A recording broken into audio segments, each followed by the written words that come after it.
Boa tarde. A temática que me pediram para falar foi amor, a força propulsora do universo, já que a amiga que viria hoje teve algum percurso aí, não conseguiu estar aí a tempo. Mas esse tema me trouxe à mente uma seguinte reflexão. Quando nós vemos um mundo cheio de tantas mazelas, e a gente normalmente vai dizer, mas tem muita gente ruim por aí. Mas parece que para ser tanta mazela só tem gente ruim. Mas na verdade, quando vamos olhar, não é isso. Cada um faz o que faz, pensando que está fazendo o melhor. E alguns falam, mas Fernando, como é que é o melhor? Será que a pessoa não enxerga? Mas veja só, lá atrás, quando nós surgimos na pré-história, existia uma tal de uma história de homem da caverna, né? E para mim essa descrição homem da caverna era algo que eu não conseguia localizar muito bem, não. Até que eu assisti um desenho animado chamado Os Crudes, Crudes, né? Que quem tem filho pequeno sabe. Fala do homem àquela época. E por que era homem da caverna? É porque fora da caverna os bichos comiam ele. Ou seja, o homem em competição com os dinossauros daquela época, certo? Se ele vacilasse fora da caverna, ele era uma vítima, uma presa fácil.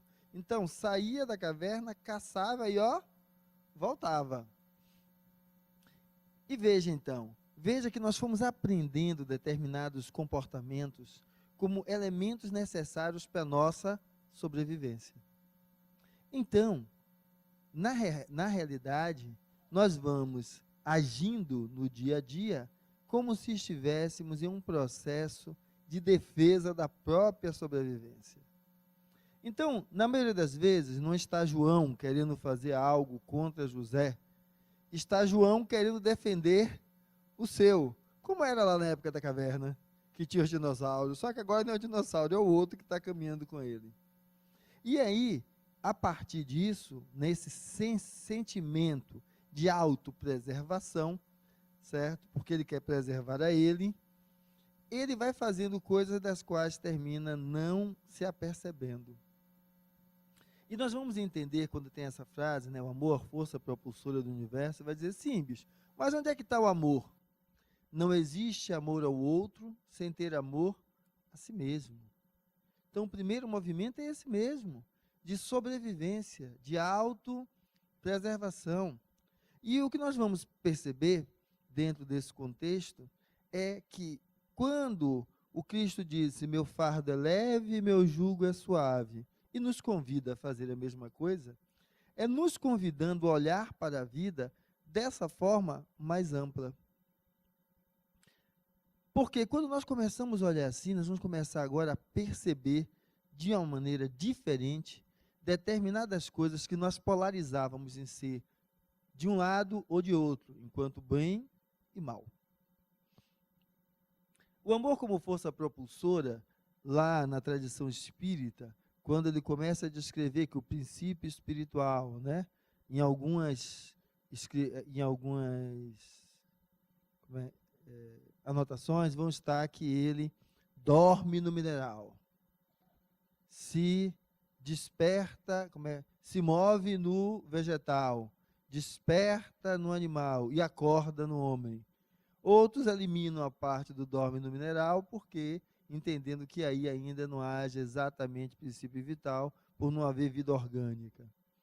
Mas veja, quando vamos falar em amor como força propulsora, eu gosto de retomar a ideia inicial, certo? Dorme no mineral. Ou seja, a força de coesão que une os elementos a formar compostos diferentes, porque é justamente por haver essa força de coesão e levar à formação de compostos, que esses compostos organizados de maneira mais complexa vão estar dando origem a outras moléculas, moléculas orgânicas, e a partir daí a continuidade da vida. Então, quando se fala de amor como força propulsora do universo, já se vai através daí, essa força de coesão. Mas, Fernando, você está falando que é cada um por si e Deus por nós todos. De fato, é esse o primeiro elan. Só que como é que as coisas começam a mudar? Começam a mudar no momento que você começa a perceber que, se você preza o que lhe é mais caro, você vai buscar a ter uma atitude a fazer com que aquilo que lhe é mais caro seja preservado. E justamente a preservação do que lhe é mais caro está, por vezes, primordialmente no cuidado não do que lhe é mais caro, mas no cuidado do outro. E aí, então, você vai começar a perceber que há um sentido em entender que esse amor como força propulsora, podemos fazer uma analogia na presença da coesão entre os átomos, indo até o Cristo. Que o que é que o Cristo faz? O Cristo, quando retorna, em uma das suas parábolas, ele vai descrever, falando daqueles que o auxiliou e daqueles que não ajudou em nada. Quando ele vai falar dos que auxiliou, as pessoas perguntam, mas quando foi que eu lhe ajudei? Ele disse, quando você ajudou aquele pequenino, era a mim que você estava ajudando. Quando você rejeitou aquele marginal, era a mim que você estava rejeitando. Veja que não dá para nós percebermos aí a mesma analogia de coesão, ou seja, o Cristo catalisa, certo, toda a humanidade como se fosse ele. Então, nesse momento, é a mesma força. A força que me leva a entender que não tem como haver felicidade plena para mim, pautado na presença da infelicidade para os outros. E hoje a gente começa a perceber algumas coisas de diferença nesse sentido. Começa. A gente vai a alguns países mais desenvolvidos, também mais velhos, e uma das coisas que eu acho interessante é você poder andar na rua sem medo de perder a vida, porque ser assaltado até que é café pequeno, certo? Mas perder a vida. E por vezes, lógico, nem ser assaltado. Tem batedor de carteira, mas ninguém para ali tirar nada com a arma na mão. E quando a gente vai olhar isso, certo? E valoriza, lógico, né, esse elemento, imagina, para que isso seja assim, é preciso que nesses lugares também tenha uma estrutura que não chegue ao nível de miserabilidade que é nossa.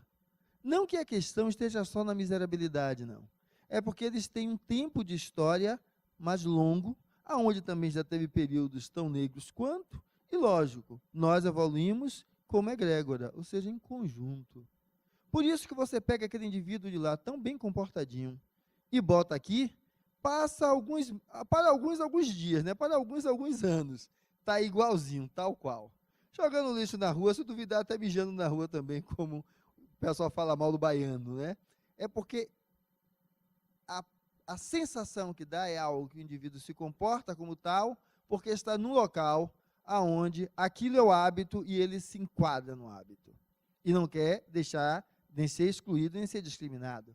Quando ele aqui está, que vai passando, que isso não é a mesma regra, simplesmente o contrário, desabrocha o que ele é. Aquilo que ele verdadeiramente é. Porque se ele verdadeiramente fosse aquilo que estava lá, ele aqui não ia fazer diferente. Ia fazer a mesma coisa. Se lá eu sei respeitar o direito do outro, por que aqui eu não vou respeitar?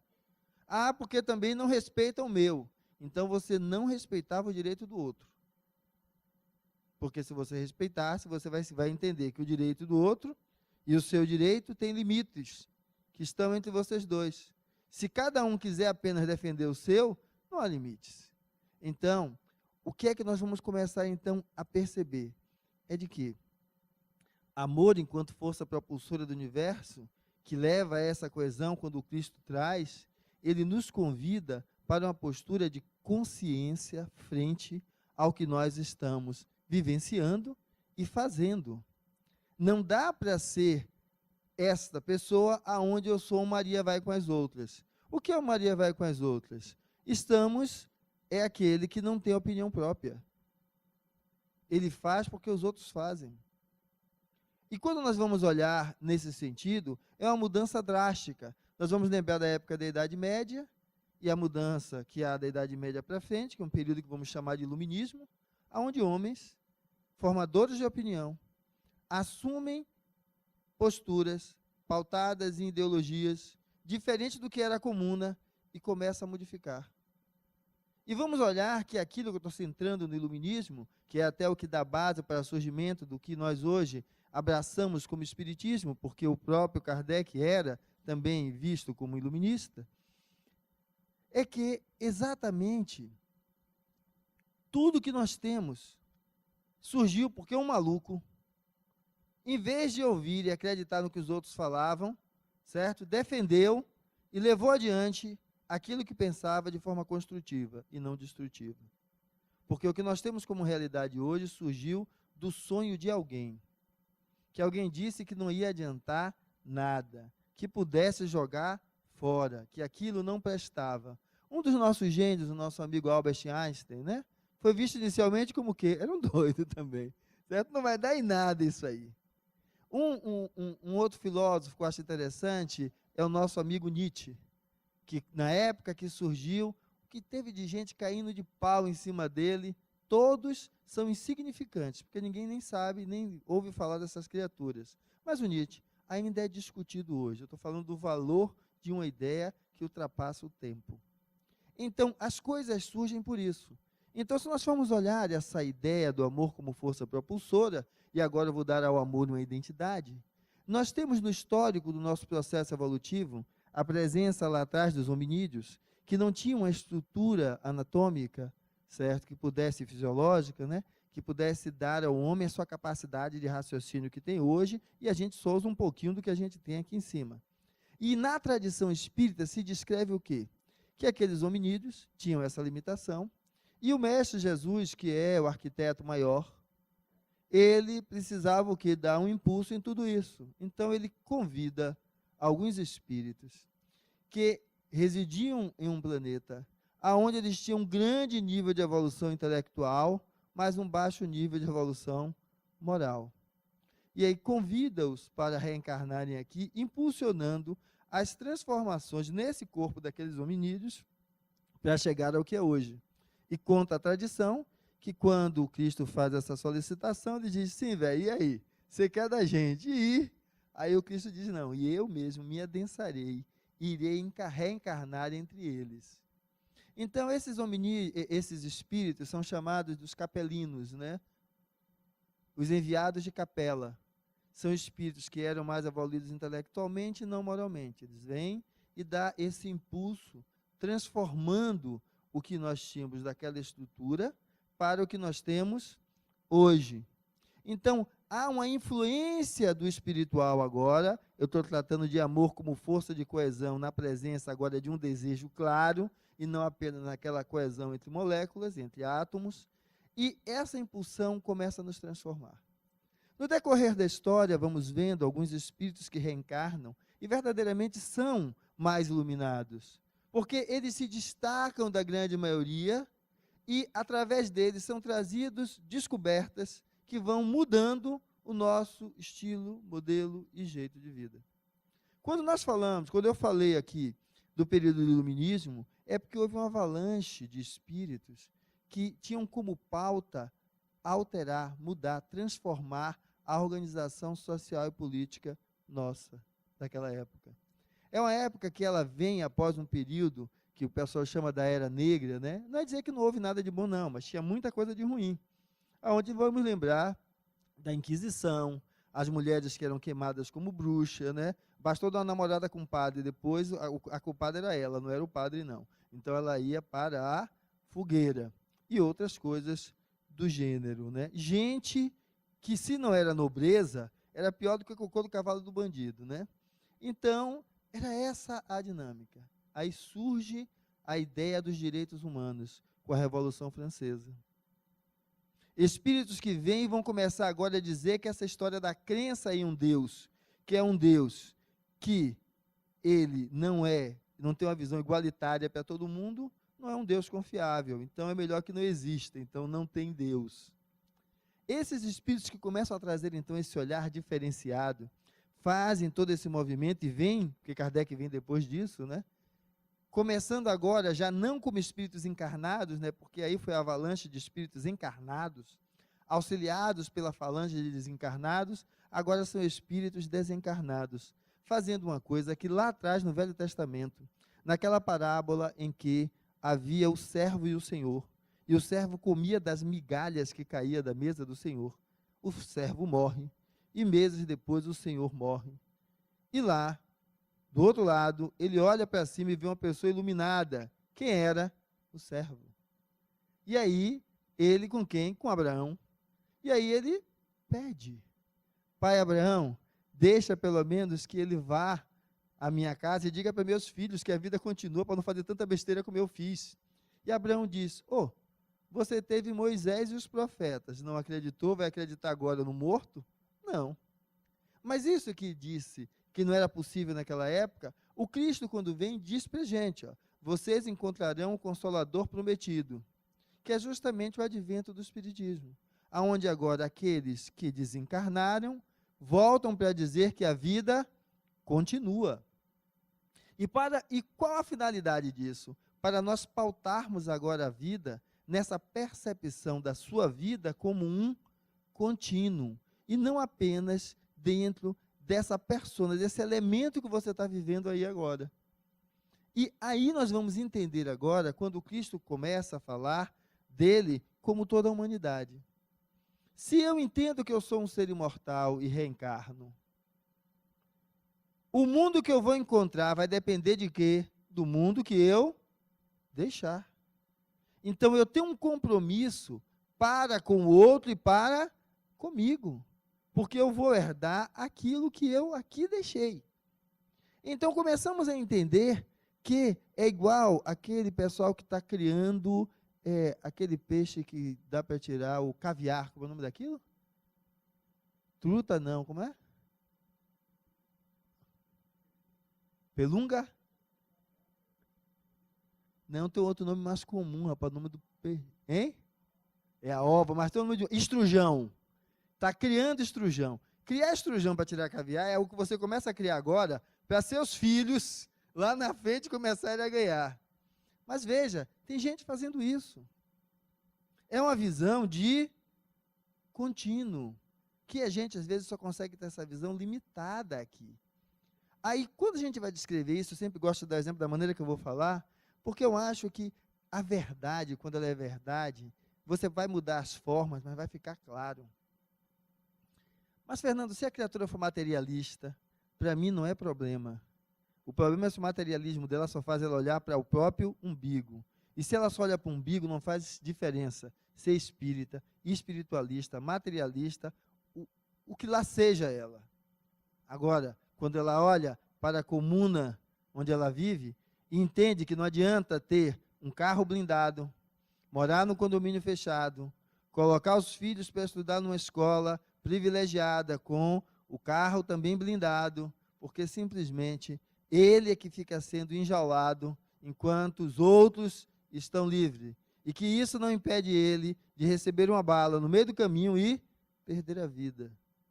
Então, começamos a perceber que não adianta. O caminho não é esse. Então, o amor como força propulsora do universo vem renascendo na vinda dos capelinos, renascendo na presença dos espíritos que encarnam para fazer transformações. Aparece nos espíritos desencarnados que aparecem para falar sobre a vida. E agora, em que fase nós estamos? Ainda de estar entendendo esse amor como força propulsora e transformadora naquele elemento que nos leva a lidar com o que somos, o espírito imortal, na busca de quê? Na busca de uma manifestação que seja incontestável. Materializar um Joãozinho aqui. Entrar e ver Maria de mão estendida sobre você. Chico curando você. Não é mais essa história. A história agora é outra. A pergunta que a vida lhe faz é: e você está disposto a fazer o quê? Vai ser pedinte até quando? Vai ser pedinte, aquele que fica no chão de mãos tiradas, até quando? Em vez de arregaçar as mangas e fazer o seu papel. Porque é isso que a vida lhe pede. Porque quando você assume esse papel, é que você deixa de ser aquele que é responsável e respeitador porque está morando na França. E você passa a ser respeitador, more onde morar, porque você é cidadão do universo. É um compromisso seu para com a vida e não um comportamento modulado pelo ambiente. Então, o que é que a vida está lhe perguntando? Você está doente, está precisando da cura. E começa a entender que a cura perpassa pela cura espiritual. Perpassa pela ação magnética dos espíritos. Perpassa. Pode curar aquela alteração que eu tenho? Pode curar. E a pergunta é, para quê? Mas, Fernando, eu não vou ser nenhum desses espíritos, Napoleão Bonaparte, certo? Voltaire, Rousseau. Não. Basta que você não seja o tirano dentro de casa. Esse é o pedido. Não seja o tirano no seu condomínio. Não seja o tirano na sua empresa. Seja você patrão, seja você empregado. E agora sim, se você começa a entender que somos espíritos imortais, se você começa a entender que temos uma correlação entre nós e que nós atraímos para nós aquilo conforme nós sintonizamos, você começa a fazer verdadeiramente escolhas. Então, na hora de lidar com o atrito no seu trabalho, você vai buscar respeitar o outro.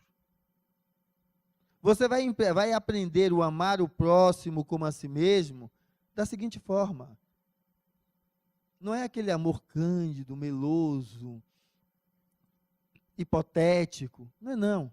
Digamos que na empresa estejamos trabalhando nós e eu não suporto minha amiga Rosina. Não suporto. Insuportável essa senhora. Mas só que eu não posso trabalhar sendo tecnicamente profissional com ela, fazendo as atribuições que nos cabe.